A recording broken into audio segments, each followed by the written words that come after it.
China was the last of the great civilizations to develop independently in the Old World, over 1,000 years after the first in Iraq. And theirs was a vision of life unique to itself.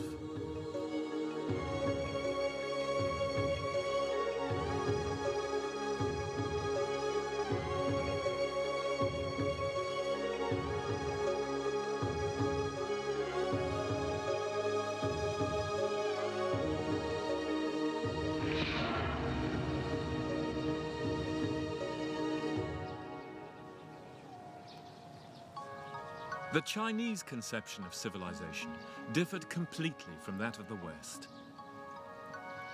For them, its goal was a moral order on earth, sustained by virtue, ritual, and reverence for ancestors.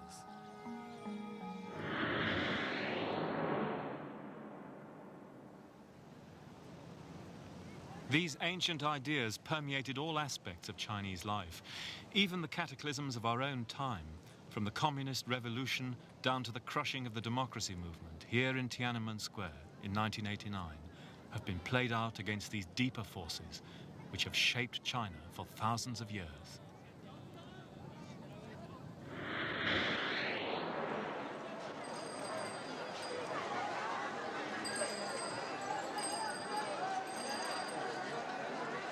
This is a search for the roots of Chinese history.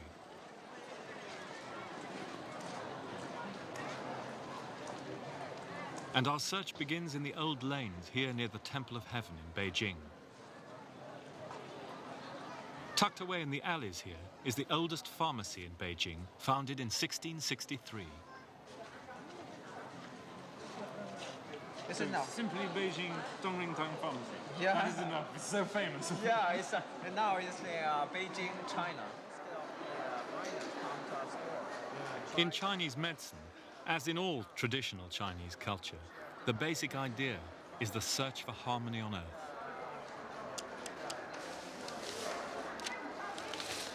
Ultimately, this was the goal of civilization itself.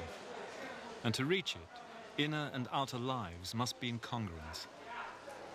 Yin and yang, as they say, female and male, dark and light.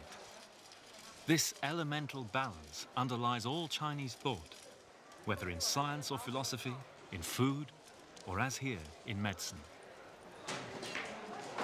The discovery of the origins of Chinese history happened by a strange chance. In 1899, a Chinese scholar who was quite well known here in Peking, Wan Yizhong, was suffering from malaria. He had prescriptions for it made up in his local pharmacy. It could even have been this one. At the time, a friend of his was staying with him as a house guest, and he saw the prescriptions being made up. One of the ingredients was a recipe which had been used by Chinese doctors for hundreds of years, ground up old bones, known as dragon bones. But to their astonishment, when the two men looked at the bones, they saw that on them was a strange, archaic form of writing, some of whose characters were the same as those used in modern Chinese writing. And though this recipe had been used for hundreds of years, this was the first time it had come to the attention of scholars. The two men determined to find out where the bones had come from. They combed the apothecaries' shops in this part of Peking, and eventually they came up with their answer. The bones had been dug up near a dusty little town in central China, in the plain of the Yellow River, a town called Anyang.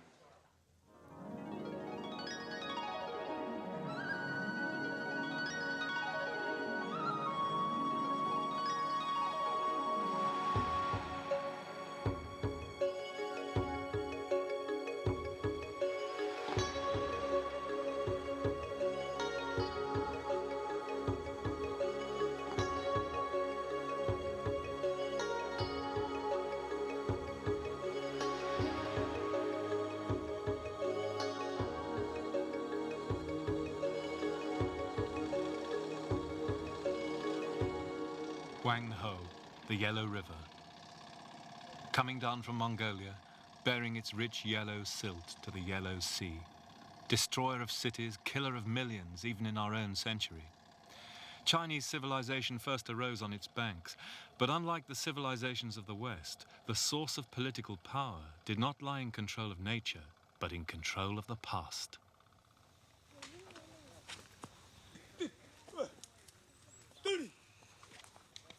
There's nothing to see at Anyang today. The site of the palaces and tombs where the dragon bones were found has been ploughed over. But here were the ruins of Yin, the last city of the ill-fated Shang Dynasty, burned down in 1100 BC. And here was the answer to the riddle of the dragon bones. The chemists in Beijing had been grinding up the ritual archive of the Shang kings.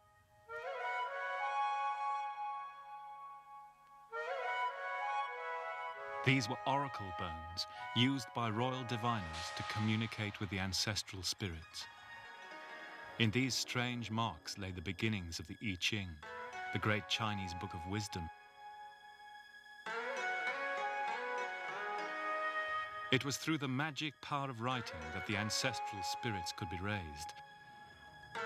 And the ancient Chinese word for these symbols, wen, writing, would become the word for civilization itself. In the beginning was not the city, but the word. The second key find at Anyang was the bronzes. They were used for sacrifices and ritual meals. Their inscriptions tell of the worship of ancestors and lineage, basic preoccupations of the Chinese till today. It was the possession of these things, the performance of the correct rituals, the monopoly of bronze and writing, which gave the rulers access to the wisdom of the ancestors. This was the basis of political power. And only with this could the ruler possess the greatest of all gifts. A gift to be kept only so long as he was just and cared for the people. The mandate of heaven.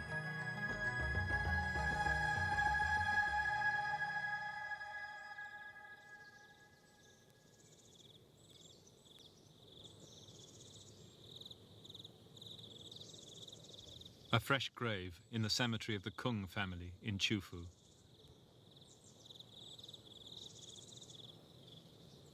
A monument to the most influential figure in Chinese history, Confucius, Confucius.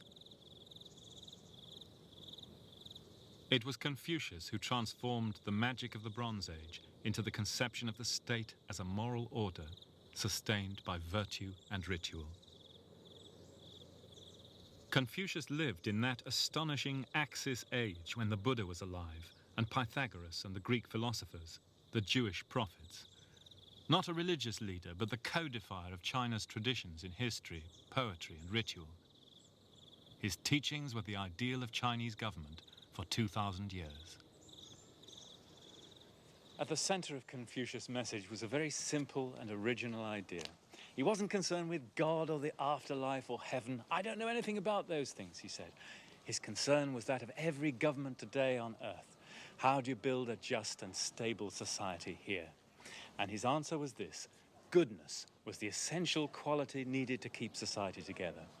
People are not born good, they need to be taught goodness, rulers and ruled. But it was essential that the rulers were taught goodness, spiritual and intellectual, because if rulers rule with unjust harshness and severity, meting out punishments with regimentation, then people lose their faith in the law, they lose their respect for themselves, they have no sense of shame. But if people are taught goodness, then they have all those qualities and they regulate themselves. Confucius' vision then was of a moral society bound together by mutual respect and trust. And though he was an aristocrat, it was an anti-authoritarian idea, because the ideology would rest with the scholars, not with the emperors, who themselves had to obey that golden mean. Otherwise they risked forfeiting the mandate of heaven, as even today's rulers of China have found out.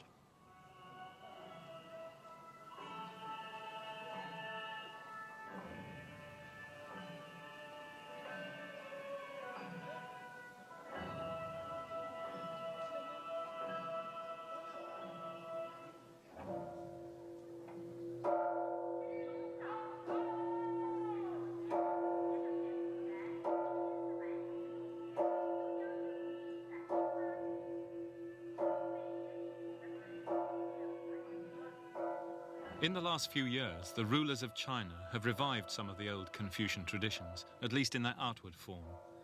Performance of these rituals ceased after the Communist Revolution. These are actors, and this ceremony in Confucius' hometown is for tourists.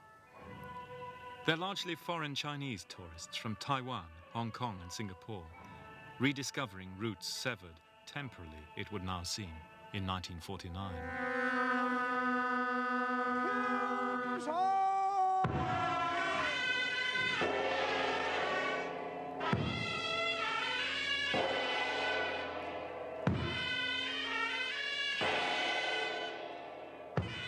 It's a vision of a splendid past which the rulers of China in our time attempted to do away with in the belief that new traditions could replace them. But just when we think we've shaken it off, the past has an uncanny habit of coming back to restate its old claims on our loyalties.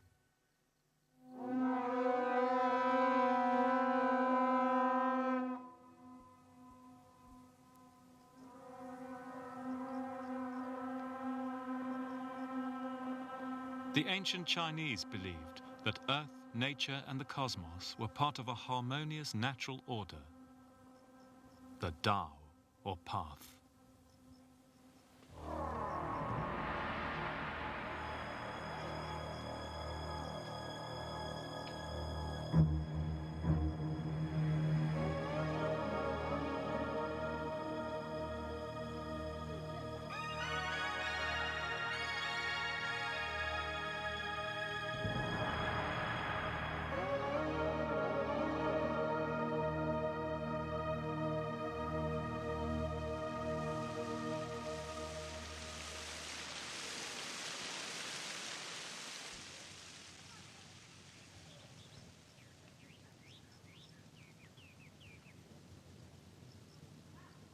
The search for the right path, Taoism, is the second great stream of Chinese thought, a natural mysticism to set beside the practical common sense of Confucius. Not an alternative, but the other half of a necessary balance in life.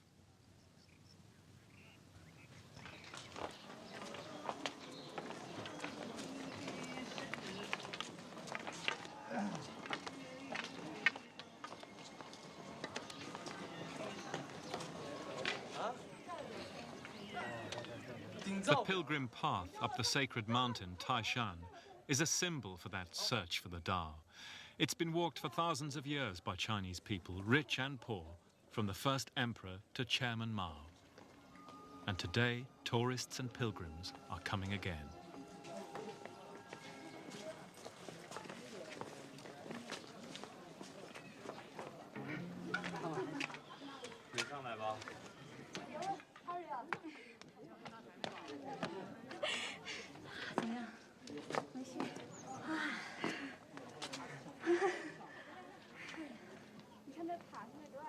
For so long, Western culture has seen nature in terms of control and exploitation. But for the Chinese, it is the source of all harmony and balance. They thought it was our duty as human beings, through art, religion, or science, to understand the harmony, not to abuse it or needlessly to change it, but to go with the force of nature, the yin and yang, as they would say.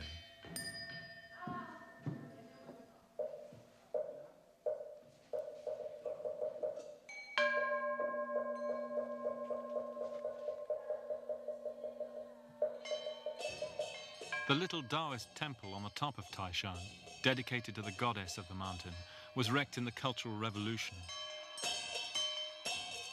It's now lived in again, not by actors, but by real Taoist monks and nuns who came back in 1985, committing themselves to the old way.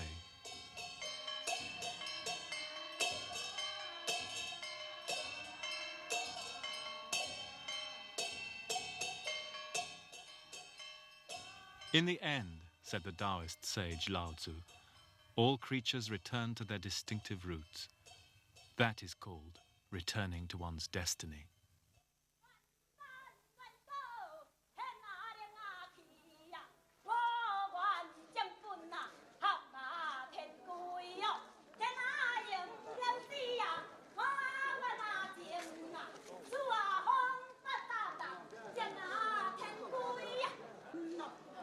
These people are tourists from Taiwan. Their leader is a spirit medium well known on TV in Taipei. It's the kind of ceremony you can see in backstreet ancestor temples in the urban jungles of Singapore and Hong Kong. Now they're returning to commune again with the older ancestors.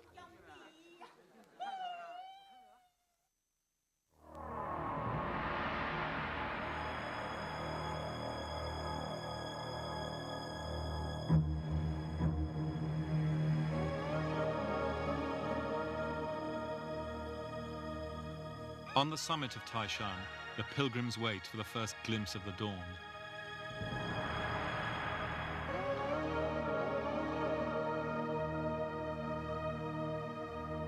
It was up here that Chairman Mao proclaimed the East is red. But that was before his great leap forward turned the dawn yellow with pollution. The first emperor surveyed his kingdom from here as the sun rose and announced, "Now I've united the whole world." Confucius said simply, "Now I realize how small the world is."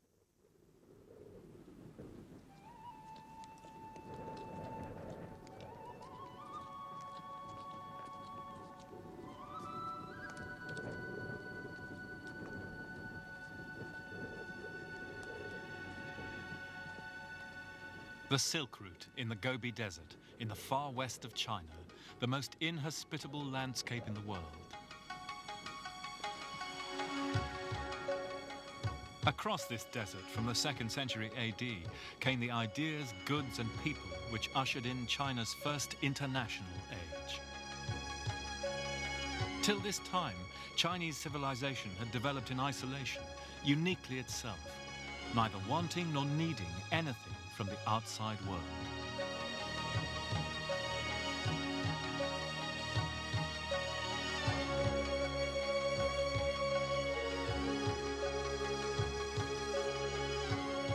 But now contacts opened up with Central Asia, Persia, even Rome, but especially with India.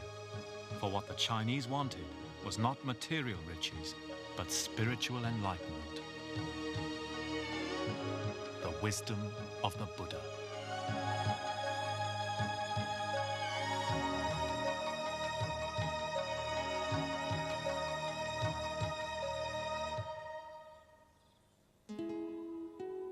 The Chinese never developed, perhaps never needed, an elaborate theology of their own.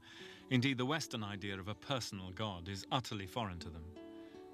But Buddhism, with its atheistic and democratic message, its deep care for ritual, was to have the greatest appeal of all the foreign religions which took root here. Buddhism was the third great stream making up the current of Chinese civilization, along with Confucian wisdom and Taoist mysticism. And the later Chinese came to believe that these three philosophies contained the essential ideas of civilization, and without any one of them, life would be unbalanced. That however sophisticated and technologically advanced a society might become, its people could only be fulfilled through inner enlightenment and the contemplation of eternity.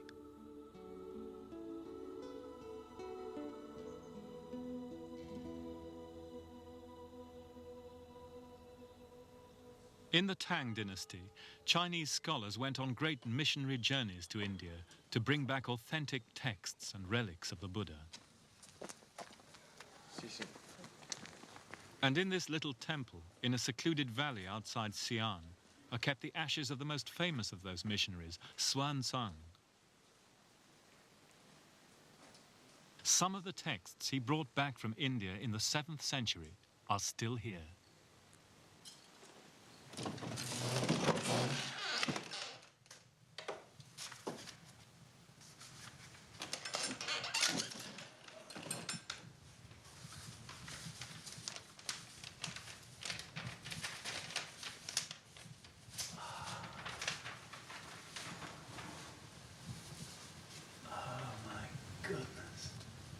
What is it made out of?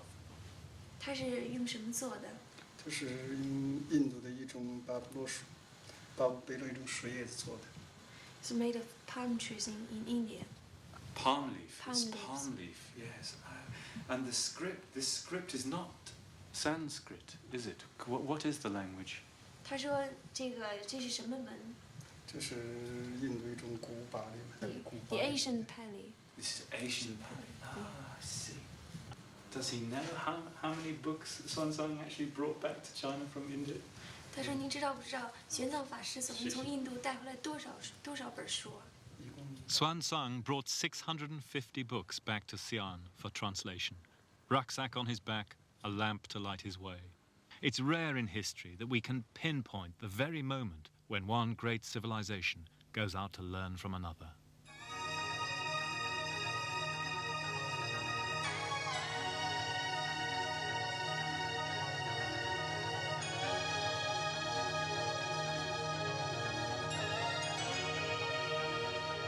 In the 8th century AD, all roads in Asia led to Xi'an, or Chang'an as it was then known.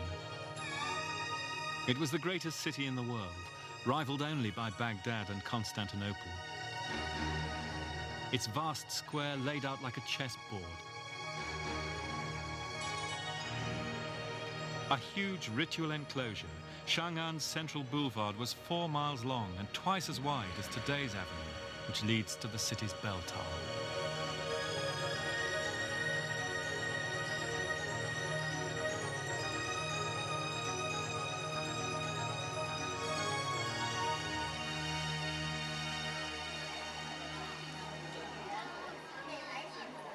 This was the first time that foreigners had entered China in any numbers, and as often in later days, they were confined to their own area at night, well away from the center of power. Over in the western quarter of the city, though, in the foreigners' enclave, you could find an anarchic vitality and a sophistication and a cultural mix that impressed all visitors to Chang'an. Here there were Muslims, Christians and Jews from Syria and Iraq, Zoroastrians and Manichaeans from Iran and Central Asia. There were Persian conjurers, Turkish moneylenders and Hindu fakirs.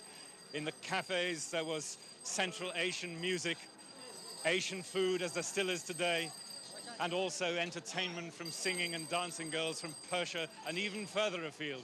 Some of them, it was said, with blonde hair and blue eyes. Small wonder then that, as the writer of the time said, you could misspend your youth in cities like this and end up with nothing but the reputation of a wanderer in the blue houses.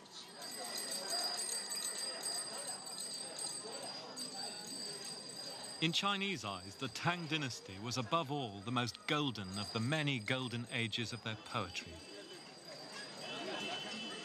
An art whose roots go back to the shamanistic magic of the Bronze Age.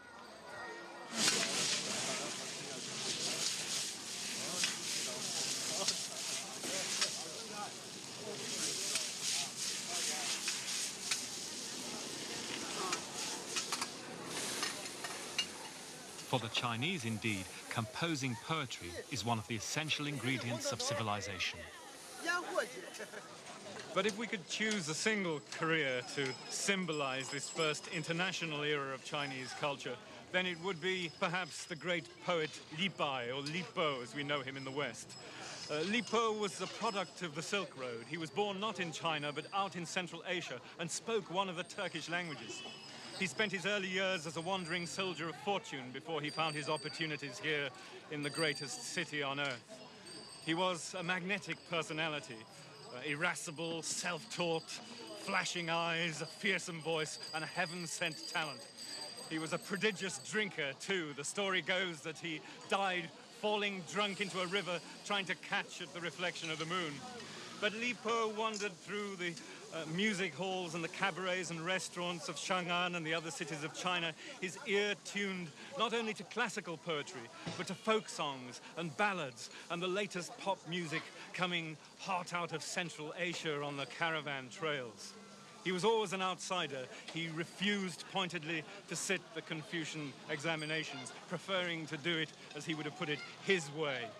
Always an outsider, but still today among the Chinese people, along with his friend Du Fu, their best loved and their best known poet. Beyond the vermilion gates and the smell of wine and flesh, wrote Du Fu, people are freezing and starving to death. In thousands of villages, they harvest only weeds, while the women do the ploughing. The people of China can face any test if only their leaders treat them humanely.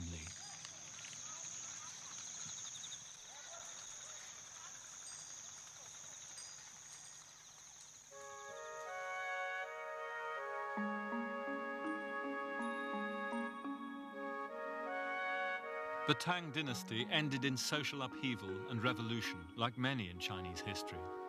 But it was followed by one even greater. 400 miles from Xi'an, eastwards down the Yellow River, lies Kaifeng.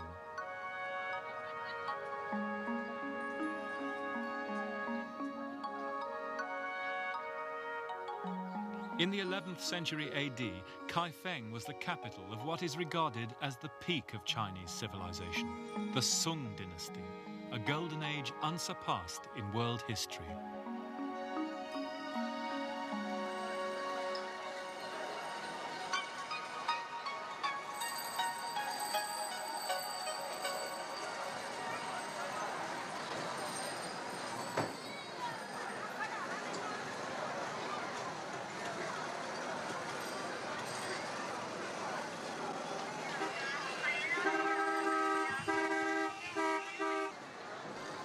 The Sung achievement was right across the board, from industry and technology to art, literature, poetry, history, and it makes it one of the great cultural epochs of the world.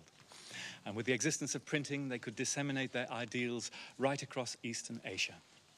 There was another characteristic to that time, and that was of an intense inward cultivation, of inward development. They reshaped the old ideals of Confucian philosophy, of self-development and secular piety, harnessed them to an examination system which ensured that only the best could aspire to positions of power, and they made that the root of their state culture. Indeed, that philosophy would dominate Eastern Asia for the next millennium, and is the cultural basis of the phenomenal success of countries like Japan and Korea in modern times, for they are still essentially Confucian.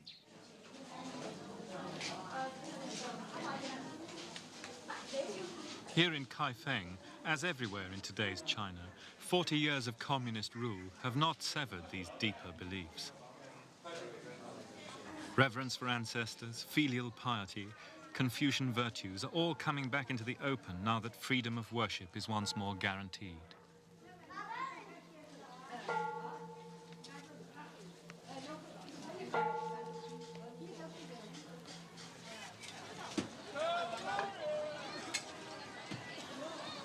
It's the autumn festival tonight in Kaifeng, and on the streets, the old market and restaurant culture of the city is resurgent. Here in Kaifeng in the 11th century are the origins of another of China's great gifts to humanity, its cooking. The Chinese was the world's first great cuisine, long before the French. In Sung times, vast restaurants here, like the Humane Harmony Diner, it was said turned night into day. Like its medicine, Chinese cooking is based on ancient theories of harmony and balance, on the 5 elements, the 5 tastes, yin and yang, the old themes of Chinese culture.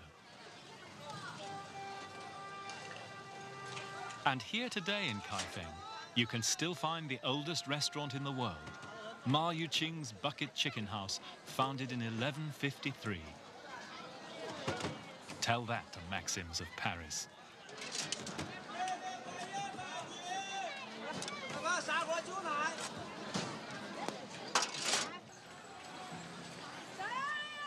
A cuisine is a whole way of seeing the world. It's one of the simplest and most direct ways in which people can enjoy life, a mark of civilization, and the Chinese excelled in it as they still do.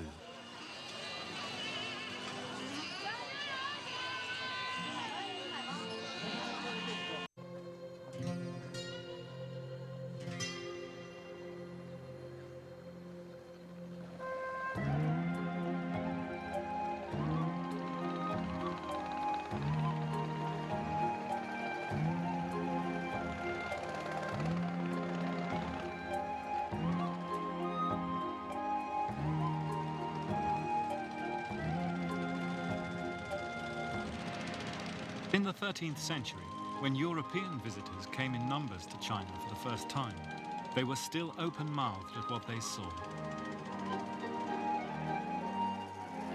Sailing up the Grand Canal here in Suzhou, the Venetian Marco Polo had no doubt that this was the greatest civilization in the world. I tell you, he said, in all truth, the riches and resources, it's all on such a stupendous scale, you wouldn't believe it unless you saw it. If the Chinese were warlike, they could conquer the rest of the world. Thank goodness they're not.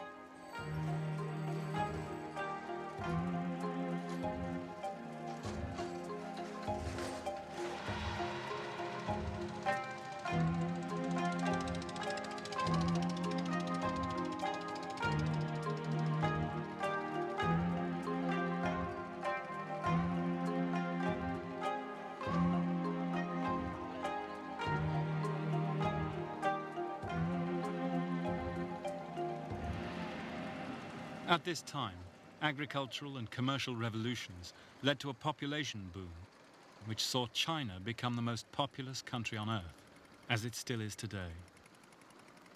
But the country was self-sufficient and could feed all its people. As the Arab traveller Ibn Battuta said, theirs was incomparably the highest standard of living in the world.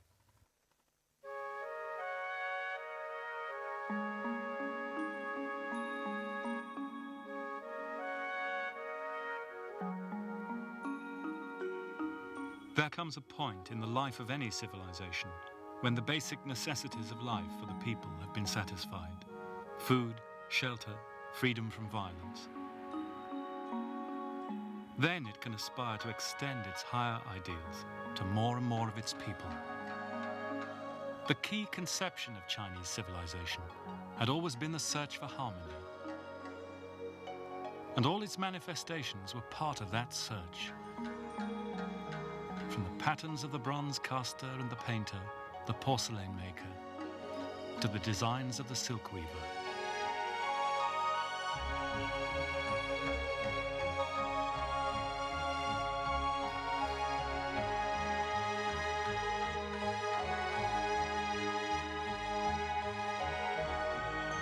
By cultivating such arts, the noble person could realize the universal harmony which Confucian wisdom sought.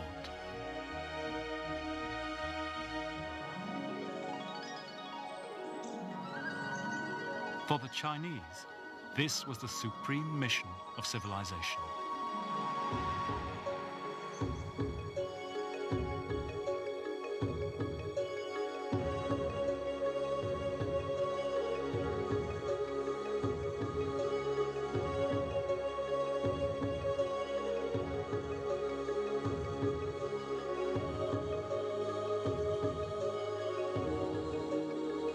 The path to such wisdom still began with the magic of writing.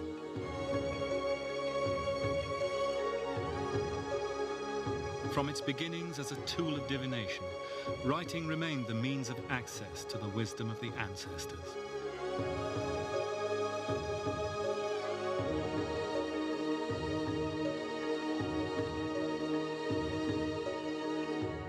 The symbol for writing, the sign called wen, had begun by signifying the characters on the oracle bones.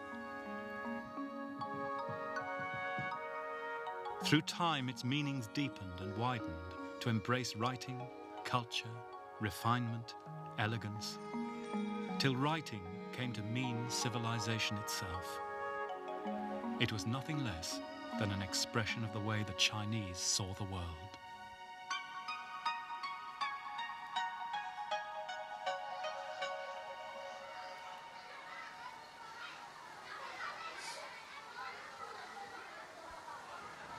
But now the way China saw the world began to change.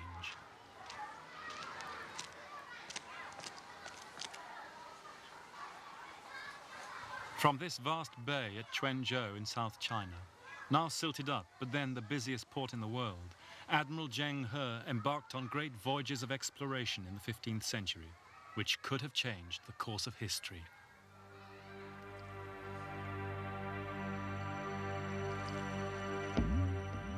Zheng He sailed his fleets to the great South Indian harbour of Cochin, the meeting place of East and West.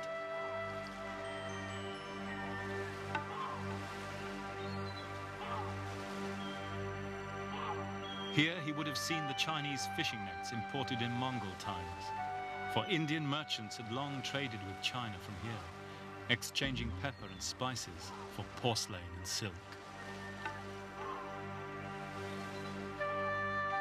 From Cochin, Zheng He explored East Africa and visited the Persian Gulf and Mecca itself. He could have discovered the West had he had the inclination.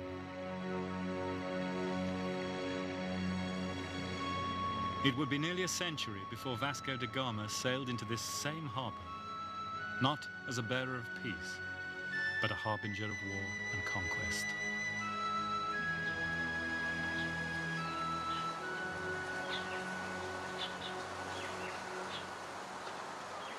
Then, suddenly, the imperial bureaucrats banned any further voyages, despite their rich commercial potential.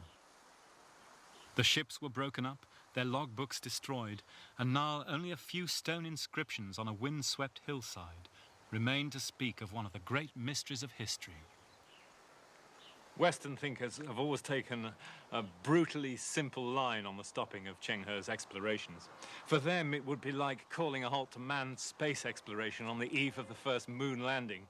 It's proof that the Chinese are backward-looking and ignorant, had no desire for new knowledge, and were run by a load of hidebound bureaucrats. Proof, too, that the West was the fount of science and technology and progress and had a monopoly on the spirit of enterprise. But as always in history, there are many ways of looking at the same question. After all, it was the Chinese who were the great technological innovators. So perhaps it's really a question of how different civilizations think you should use technology. And perhaps then the Chinese saw, quite sensibly on the face of it, that their true interests lay here, inside their own borders, cultivating their soil, cultivating the inner life, searching for the harmony that had always been the goal of their civilization.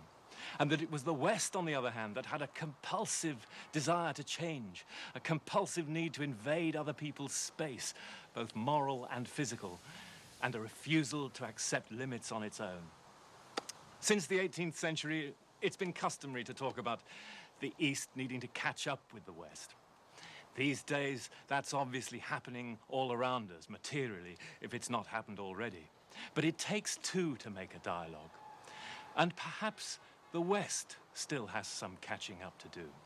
Perhaps the West still has to learn from the East a way of cultivating its inner space, of accepting limits on desires and space in an increasingly finite world. At the beginning of this modern dialogue between the East and the West, the French philosopher Pascal said that the trouble with Western man was this: he did not know how to be content in an empty room.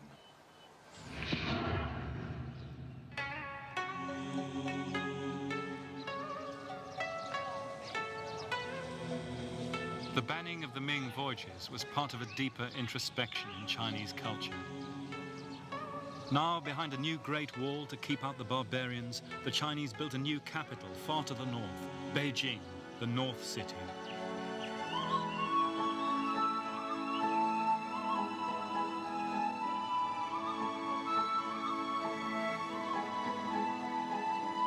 Here, at the altar of heaven, the emperor continued to perform the rituals of the Bronze Age, in the belief that the world would never change.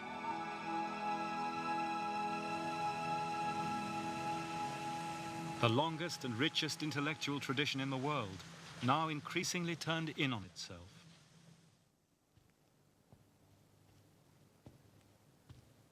And here in the National Library in Beijing is the most staggering proof both of that greatness and of its progressive desiccation.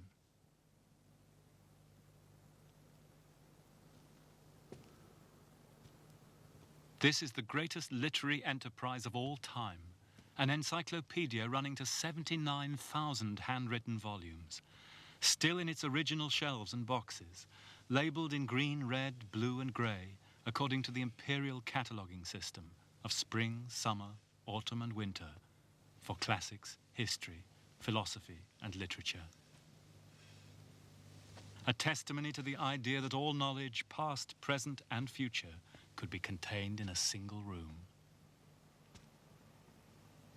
But all this time, far away in barbarian Europe, Bacon, Newton, Descartes had been concerning themselves not with how to perfect the past, but how to control the future.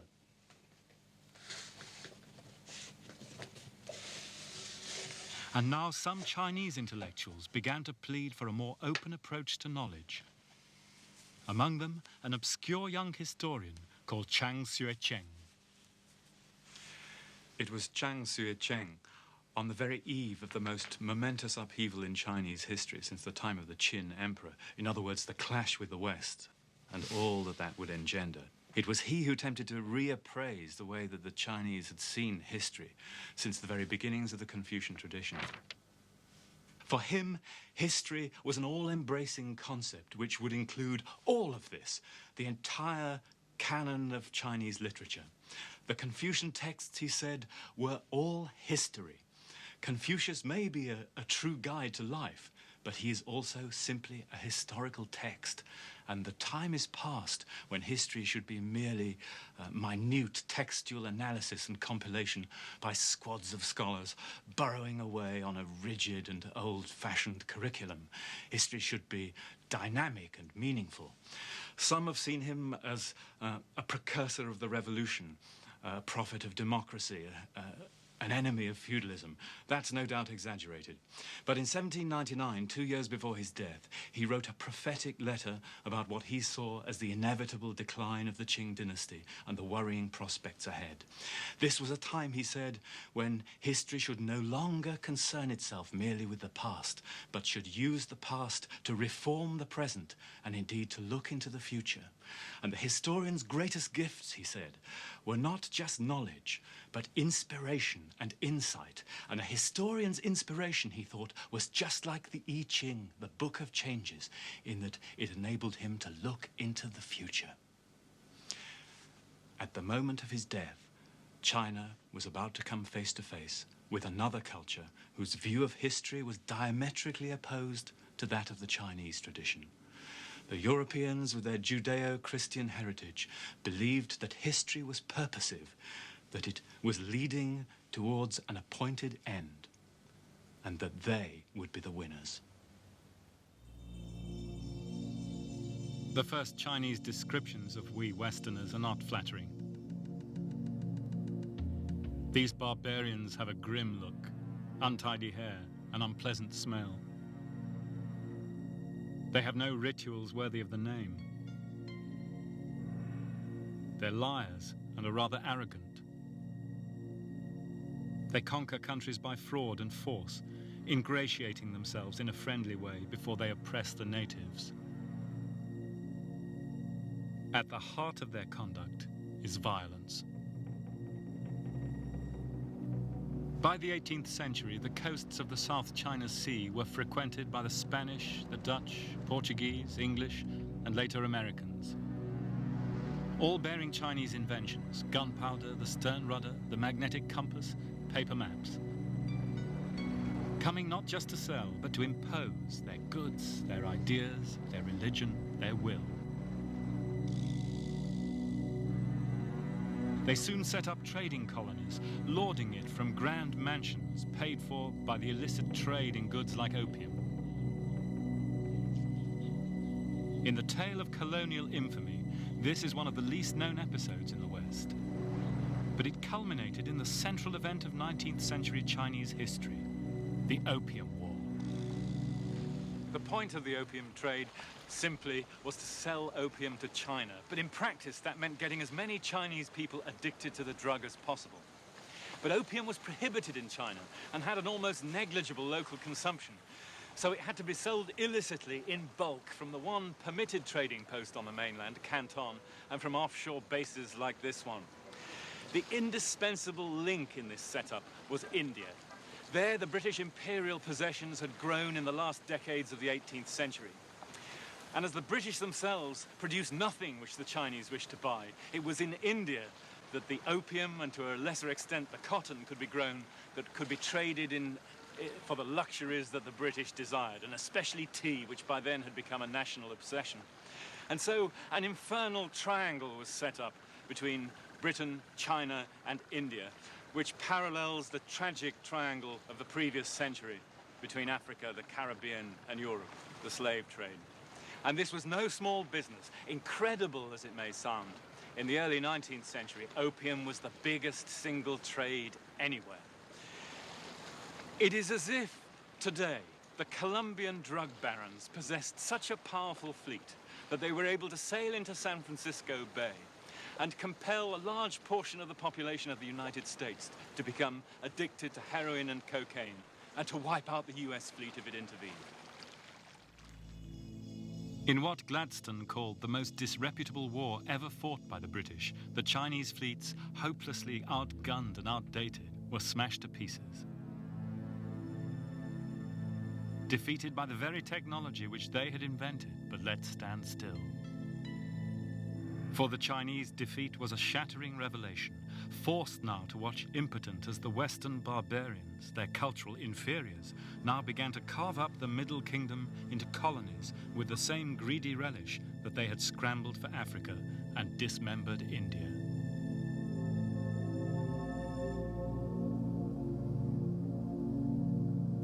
Unable to cope with the pressure of the outside world, the Chinese government now collapsed.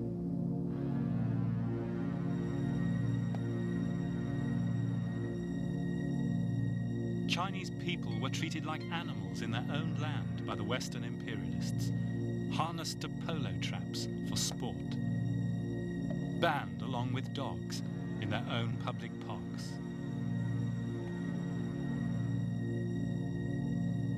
The great time of revolution had arrived, as the I Ching, the Book of Changes, states, and the great man was at hand, in whom all belief would reside.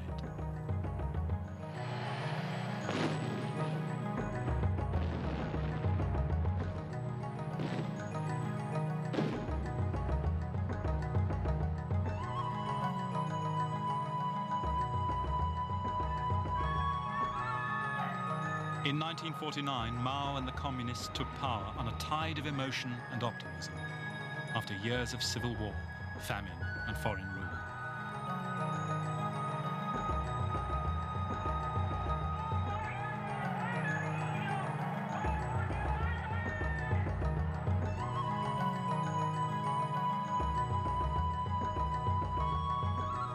But in their haste to erase the past, they killed millions by ill-judged reforms and tyrannical violence. And this in the name of a Western ideology and a Western conception of history.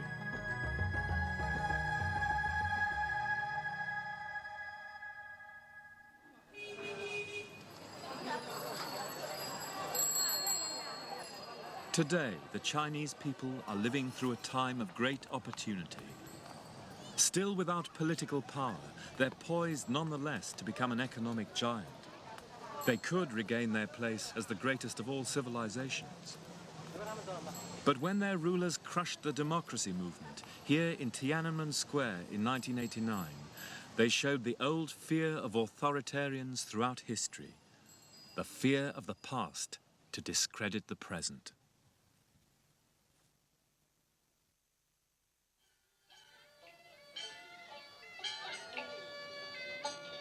On the streets at night, the Chinese people can listen once more to the old music banned under Mao's dictatorship.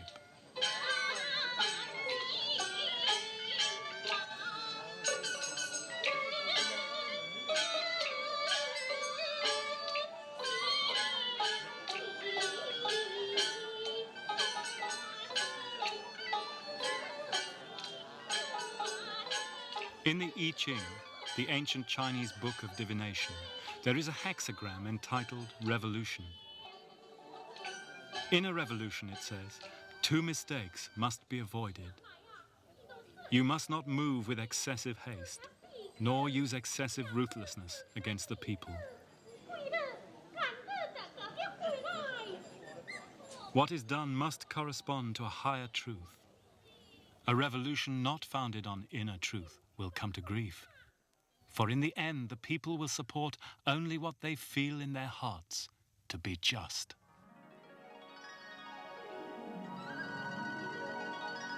This is the meaning of the mandate of heaven.